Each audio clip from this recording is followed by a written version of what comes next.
Единствениот чин на извинување после ваков скандал со руските комичари во кој Заев оддава државни тајни е оставка, му порача лидерот на ВМРО ДПМН на премиерот.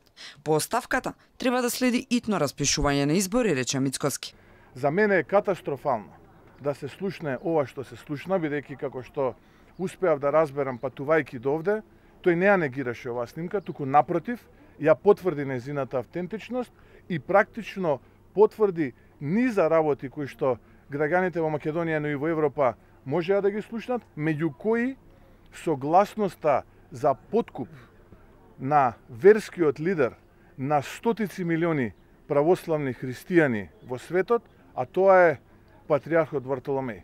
Ајде да седнеме веднаш, уште денеска, да завршиме со сите протоколарности, да ги собереме пратениците во рамките на парламентот, да одржиме состанок со пратеничките групи, секој претседател на политичка партија одделно, да договориме стодена техничка влада и да одиме на предвремени избори. Јавноста веќе подолго време инсистира и бара одговорност најпрво од советниците на Заев и високи функционери во владата за сомнителните тендерски постапки и непотизам, потоа и од Фондот за иновации. Па следаа скандалите со вакцините со поминат рок. Зашто јавноста никогаш не ја слушна вистината?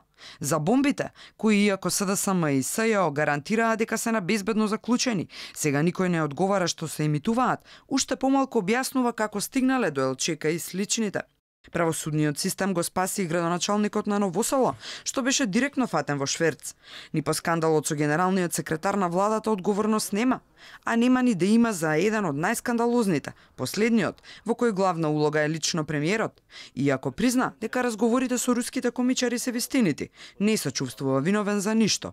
Кога во оваа држава јавниот обвинител, судството и обвинителството ќе докажат дека за секој граѓанин ќе има правда. Со овие луѓе нема Европа и нема иднина Република Македонија. Дали премиерот ќе ја прифати повторно фрлината ракавица за предвремени парламентарни избори?